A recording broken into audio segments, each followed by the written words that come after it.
ছাদে গেছিলাম, গিয়ে দেখি একটা বালতির মধ্যে একটা বদ্রি পাখির বাচ্চা এসে পড়ে আছে। তো ওটাকে না নিয়ে আসলে হয়তো অনেক বেশিক্ষণ থাকতো না, রাত হয়ে গেছিলো, না দেখলে চোখে না পড়লে মরে যেত বাচ্চাটা।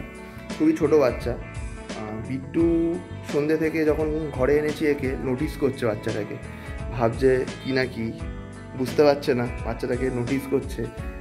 বাচ্চাটা একদম ছোট, এখনও ঠিকমতো উঠতে পারে না, খুবই ছোট, উঠতে পারে না। বিট্টুকে আজকে দেখাবো।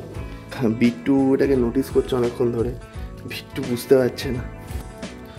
বাচ্চাটা একদমই ছোট, বেরোনোর জন্য বিট্টু আমার কাঁধে বসে এটাকে নোটিস করছে অনেকক্ষণ ধরে, ভাবছে কাকে ধরে এনেছি।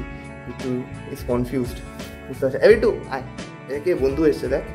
আরে বিট্টু আয়, বুদ্ধিকে ছাড়বো, দেখবো বিট্টু রিয়াকশন। বিট্টু, এ বিট্টু, এ বিট্টু, বিট্টু, কে রে? বিট্টু ভয়ে পালিয়ে গেল।